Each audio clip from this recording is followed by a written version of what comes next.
السلام عليكم ورحمة الله وبركاته. وعليكم السلام ورحمة الله وبركاته. الحمد لله. আল্লাহ তাআলার দরবারে আমরা লাখ কোটি শুকরিয়া জ্ঞাপন করছি যে আমাদেরকে নবীর কবি দাওয়াত সার্কেলের আজকে আমাদের সিরাত মাহফিল ও পুরস্কার বিতরণ অনুষ্ঠানে একত্রিত হয়ে কিছু কথা শোনার তৌফিক আমাদের করেছেন। মাহবুবের দরবারে শুকরিয়া আদায় করছি, সবাই বলছি আলহামদুলিল্লাহ। আলহামদুলিল্লাহ। সময়ের উপস্থিতি আপনারা জানেন পৃথিবী প্রতিষ্ঠা লগ্ন থেকে শুরু করে আজ অবধি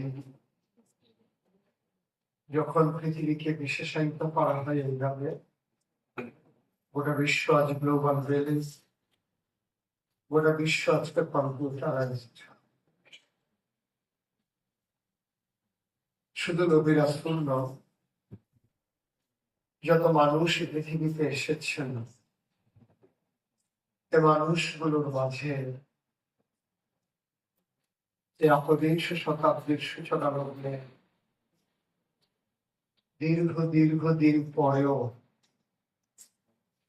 যে মানুষটির সাথে আজকেও এই অবধি কারো তুলনা চলে না, এই মানুষটির বিশেষণের সাথে কারো বিশেষণ মিলে না। যে মানুষটি আজও অমরায় হয়ে আছেন গোটা পৃথিবীর মানুষ পথ, যার সম্পর্কে আজকে আলোচনা, তিনি নবী মুহাম্মদ রাসূলুল্লাহ সাল্লাল্লাহু আলাইহি ওয়াসাল্লাম। একটা মানুষের তিনি যখন প্রশংসনীয় স্থানে পৌঁছে যান, গবেষণা করে দেখা যায় যে মানুষটি তার দুটি দিক যখন সুন্দরভাবে কলি থেকে ফুলে পরিণত হয়, তার যখন পরিস্ফুটন হয়, মানুষটি যখন আলোয় উদ্ভাসিত হয়, তার দুটি দিকের যখন বিকাশ ঘটে, তখন মানুষটি অমরত্ব লাভ করে। তেমনি একজন মানুষ যিনি উসওয়াতুল হাসানা, যিনি রাহমাতুল লিল আলামিন, নবী মুহাম্মদ রাসূলুল্লাহ সাল্লাল্লাহু আলাইহি ওয়াসাল্লাম। প্রতিটি মানুষের দুটি দিক থাকে, একটি দিক হচ্ছে তার সূরত, আরেকটি দিক হচ্ছে তার সীরত। সীরত আর সূরত দুটার মাঝে যুজন মাইল পার্থক্য। সূরত দেখা যায়, সূরত মানুষের সামনে প্রকাশ পায়, সূরত ধারণ করা অতি সহজ। ফিতরাতগতভাবে ন্যাচারালি যে সূরত আল্লাহ তাবারক ওয়া তাআলা দান করেন, তা সত্যিকার অর্থেই প্রশংসনীয়, যাকে কখনো ইচ্ছে করলে একজন আরেকজনেরটা ধারণ করতে পারে না। আর সীরত হচ্ছে এমনই একটা বিষয় যা অর্জন করে নেওয়া লাগে। মানুষের সুকুমার বৃত্তিগুলো লালন করে, পশু প্রবৃত্তিকে দমন করে।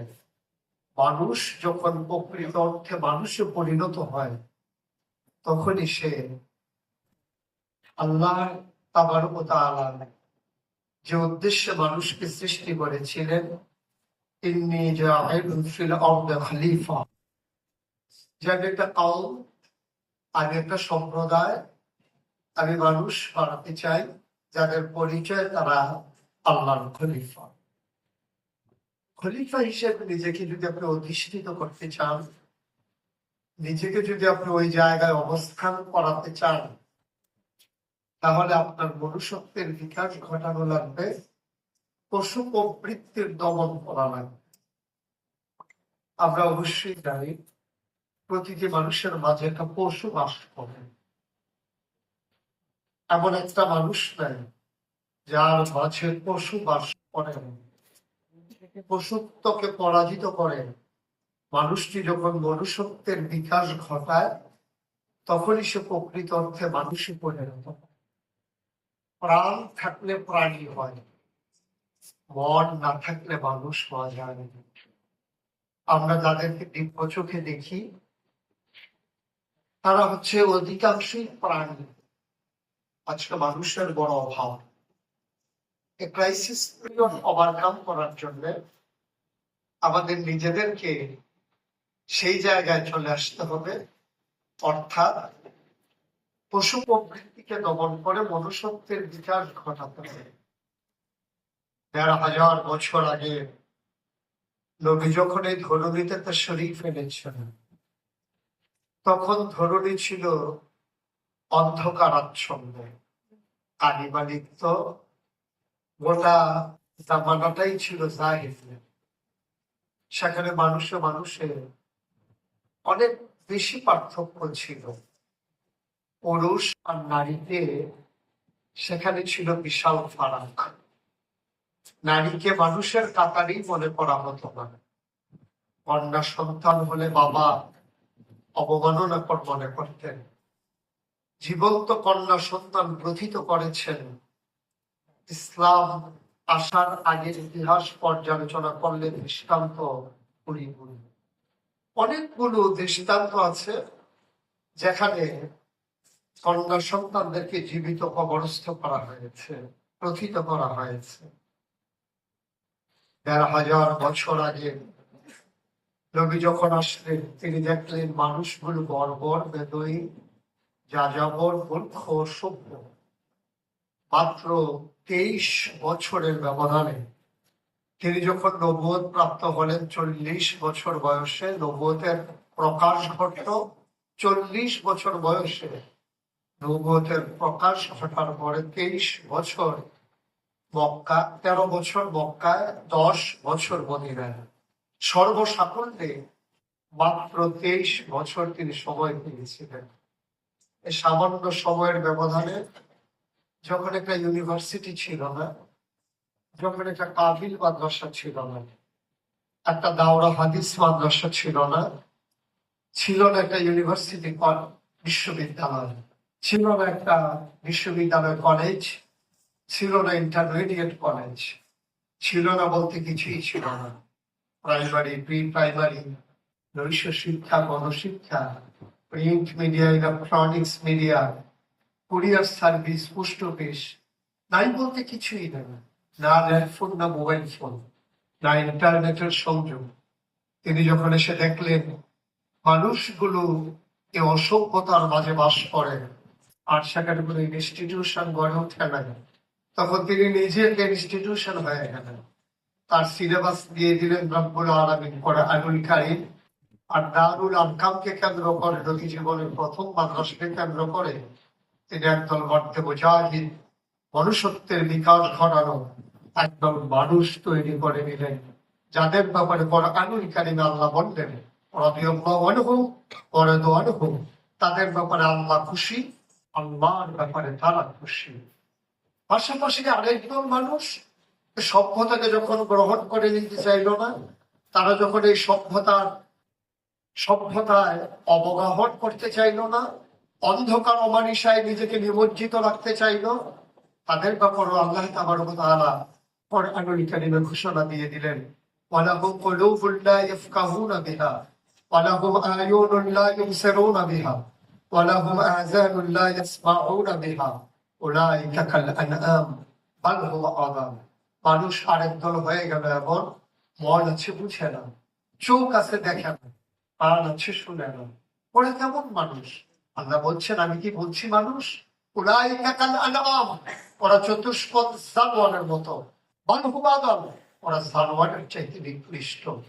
এর মাঝে যিনি অমরত্ব লাভ করলেন, আজও যাকে নিয়ে পশ্চিমা বিশ্ব গবেষণা হচ্ছে, যে মানুষটির নৈতিকতা, তার নীতি, তার আদর্শ, তার ব্যক্তি জীবন, তার পারিবারিক জীবন, তার সমাজ জীবন, তার অর্থনৈতিক জীবন, তার রাজনৈতিক জীবন, তার ইন্টারন্যাশনাল রিলেশন, তার রাষ্ট্র পরিচালনা, সন্তানের সাথে পিতার সম্পর্ক, সন্তানের সাথে ওই সেই মধুর সম্পর্কের পরিব্যক্তি কেমন করে সেটাকে বিস্তৃত করা যায়, কেমন ভাবে তার পরিধি যেটা তিনি তুলে ধরেছিলেন, তিনি আমার নবী নবী মুহাম্মদ রাসূলুল্লাহ সাল্লাল্লাহু আলাইহি ওয়াসাল্লাম।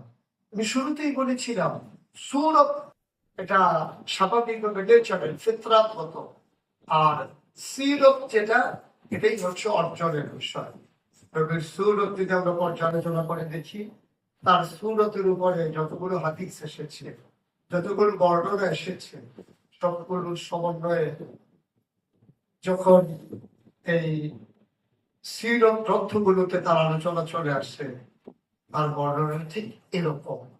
আমি যখন এই কথাগুলো বলছি, আপনারা যখন শুনছেন হৃদয়ের গভীরে যদি প্রথিত করে নিতে পারেন, আপনি যদি ভেবে নেন একটা একটা অবয়ব, একটা চিত্র, আমার বর্ণনার শেষে আপনার মনে হবে হৃদয়ের আয়নায় আপনার নবী যেন দাঁড়িয়ে আছে। নবীজি যেন আপনার সামনে তার পরিপূর্ণ অবয়ব দিয়ে তিনি যেন আজও আমাদের মাঝেও বলেন। তিনি ছিলেন মধ্যম আকৃতির একজন মানুষ, না লম্বা ছিলেন না একেবারে খাটো ছিলেন। তার অনন্য বৈশিষ্ট্য ছিল যে তিনি যখন হাজার লক্ষ মানুষের সামনে দাঁড়াতেন, হাজার হাজার লম্বা মানুষ ওনার পাশে থাকার পরেও সবার উপরে যার মাথা দেখা যেত, যিনি সবার উপরে উঁচু করে দাঁড়িয়ে থাকতেন, তিনি আমার নবী মুহাম্মদ রাসূলুল্লাহ সাল্লাল্লাহু আলাইহি ওয়াসাল্লাম। অথচ তিনি সবার সাথে লম্বা, সবার চাইতে লম্বা ছিলেন না, কিন্তু তাকে দেখতে সবার চাইতে লম্বাই মনে হতো, যদিও তিনি মাঝারি আকৃতির ছিলেন। তার চুলগুলো ছিল হালকা হালকা কোঁকড়ানো। তিনি যখন তৈল দিয়ে চুলের ভিতরে আঁচড় দিতেন, তিনি যখন চুলগুলো আছড়ে নিতেন, অবাক বিস্ময়ে সাহাবারা তাকিয়ে দেখতেন, মনে হয় চুলের মাঝে যেন মৃদুমন্দ ঢেউ দেখা যায়। তার কপালটা ছিল চওড়া, তার ভ্রুগুলো ছিল জোড়া ভ্রু, তার চোখের পাতাগুলো ছিল গোলাপি রঙের, গোলাপ ফুলের ফুটন্ত গোলাপের একটি পাপড়ির মতো।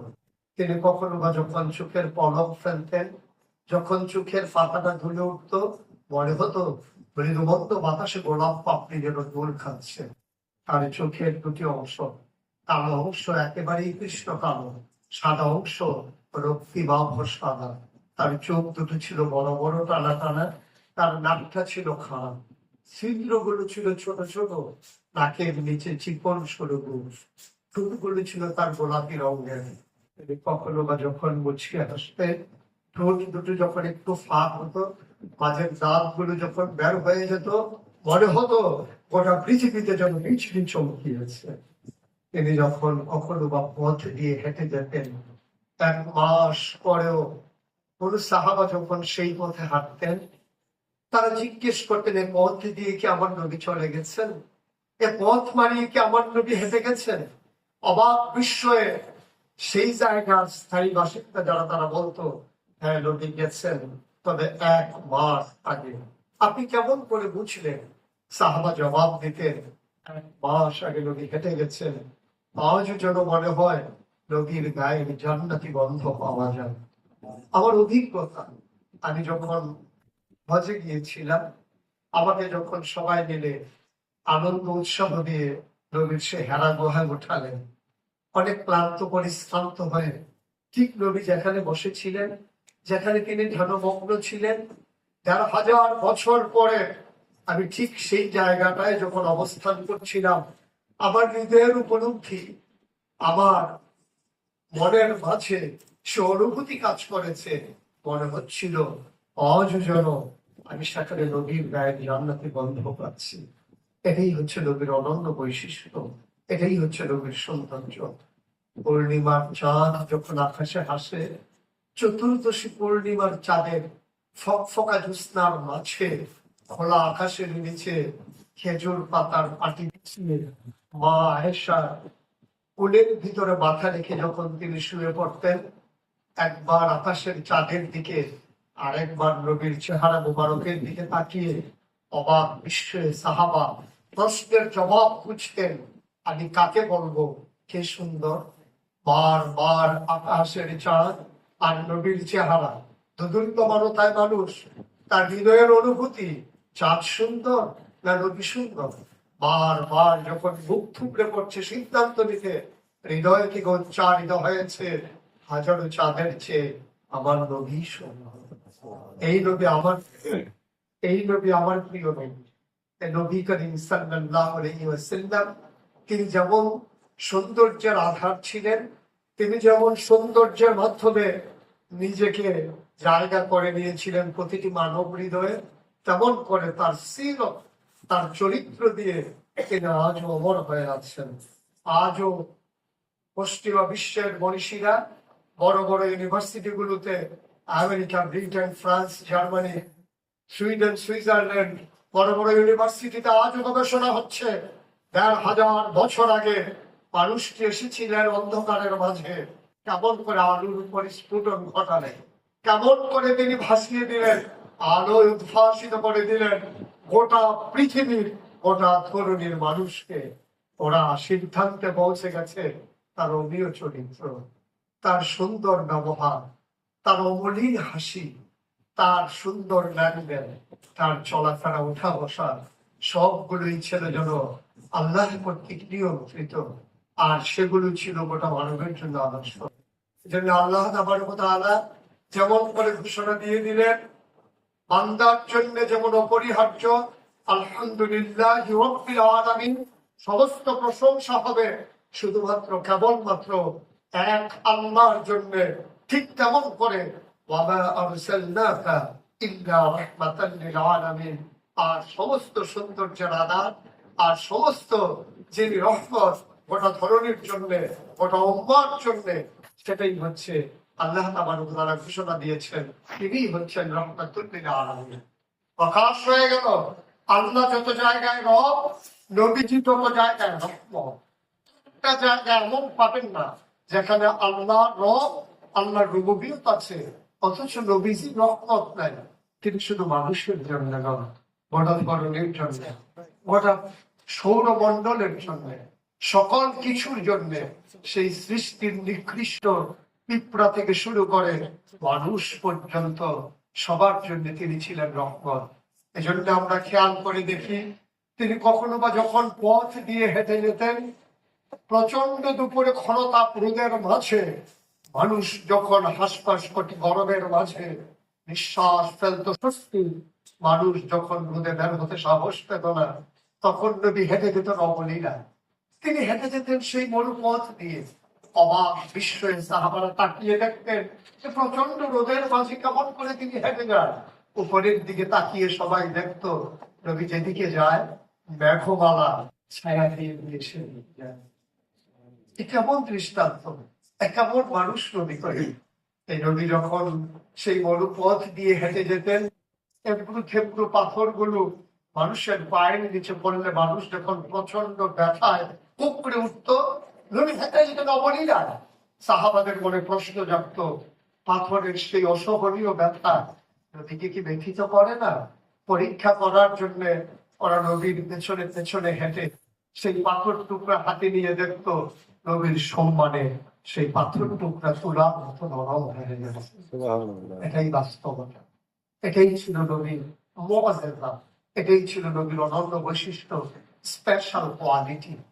এই নবী করিম সাল্লাল্লাহু আলাইহি ওয়াসাল্লাম তার ব্যক্তি জীবনে এমন করে আল্লাহ তাকে গড়ে নিয়েছিলেন, যেমন করে বলেছেন ওয়ামা আরসালনাকা ইল্লা রাহমাতাল লিল আলামিন, তেমন করে আল্লাহ তাআলা আবার ঘোষণা দিয়েছিলেন ফাবিমা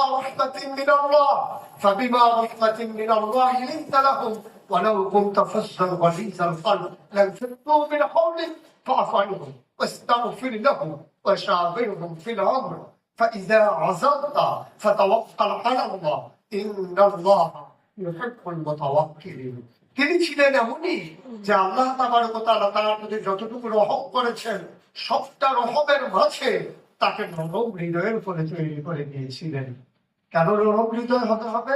আল্লাহ তাও বলে দিয়েছেন ওয়ালাউ কুনতা ফাজ্জান গালিযাল কলব, আপনি যদি শক্ত মনের হতেন আপনি যদি কর্কশ ভাষী হতেন, আপনার আচরণে যদি মানুষগুলো কষ্ট পেত, যারা মৌমাছির মতো আপনার চতুর্পাশে গুনগুন করে আপনার প্রশংসায় পঞ্চমুখ, যারা আপনাকে জীবনের চাইতে বেশি ভালোবাসে, সেই হিজরতের রাতে আপনি যখন সেই সাউল গুহায় ইসলামের জন্য প্রবেশ করছিলেন, নিজের আত্মরক্ষার জন্য, হযরত আবু বকর সিদ্দিক তিনি সামনে গিয়ে দাঁড়িয়ে গেলেন, ইয়া রাসূলুল্লাহ, আপনি আগে প্রবেশ করবেন না, এই গুহার ভিতরে আপনি আগে ঢুকবেন না, এই গুহার ভিতরে বিষাক্ত সাপ যদি থাকে আপনাকে ধ্বংসন করবে, আপনি মৃত্যুর দিকে ঢলে পড়তে পারেন।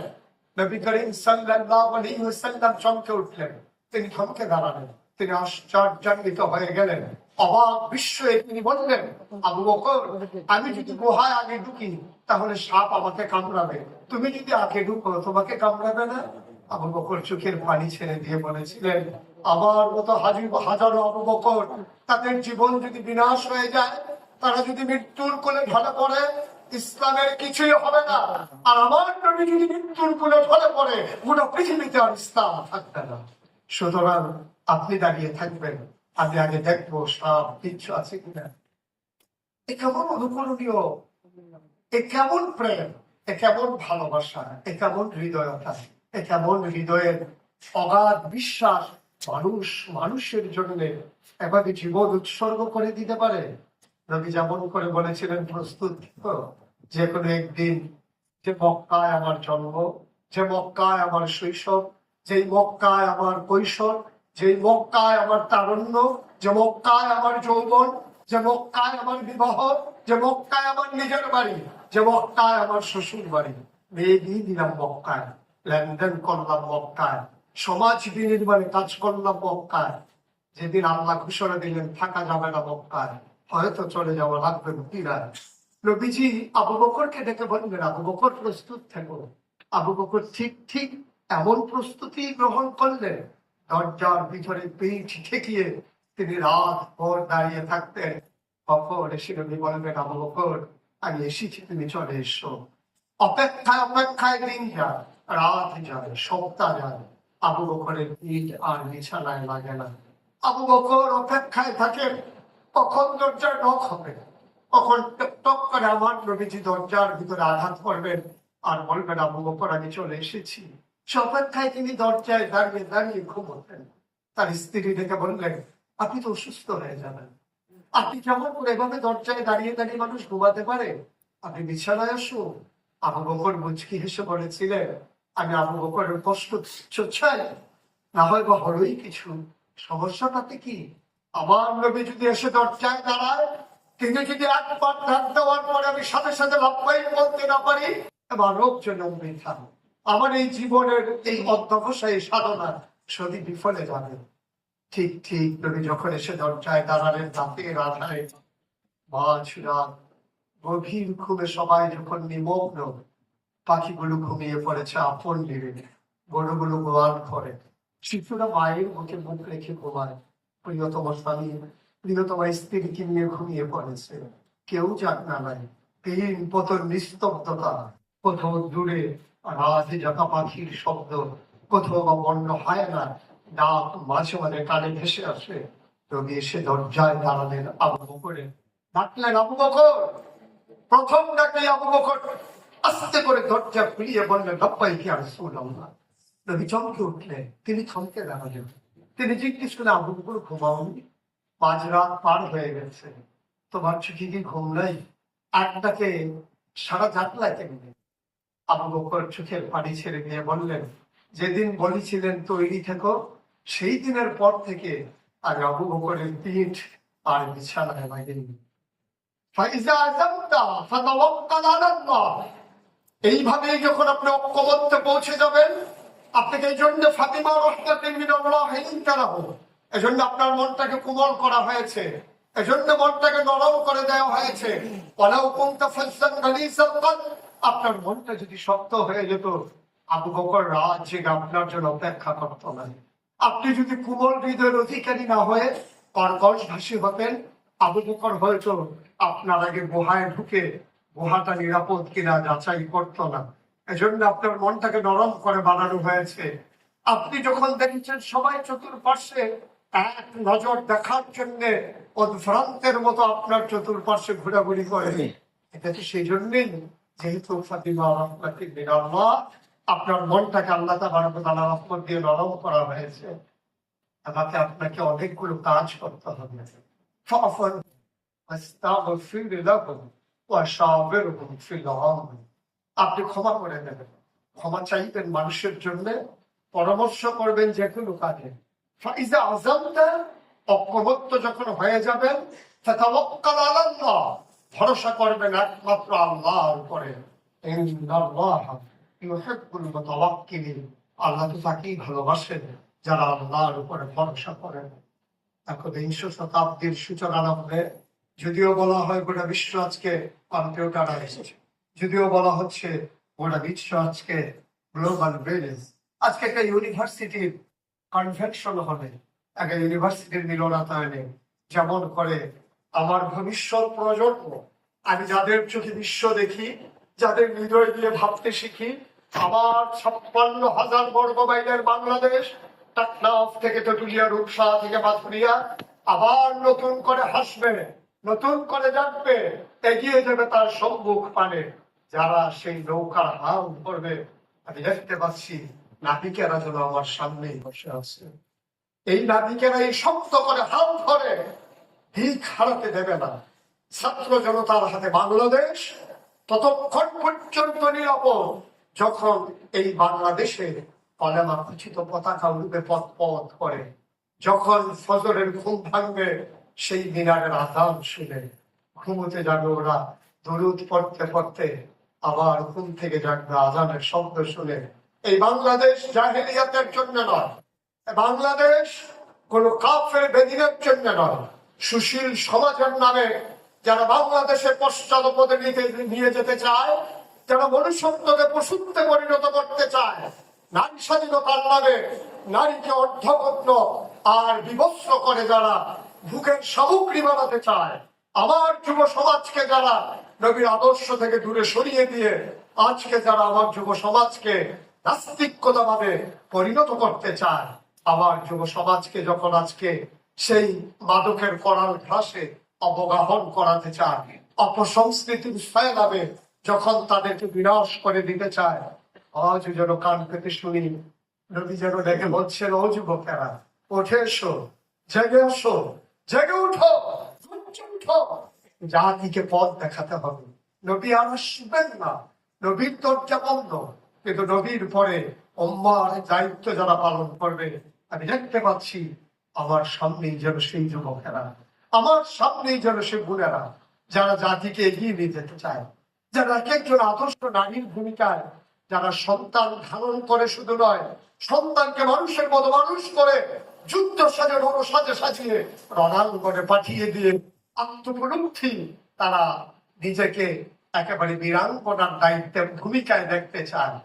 সেই নারী আজকে খুবই প্রয়োজন, যে নারীরা সন্তানকে রণসাজে সাজিয়ে যুদ্ধের ময়দানে অপেক্ষায় থাকতেন কখন সন্তানের শহীদের খবর আসবে।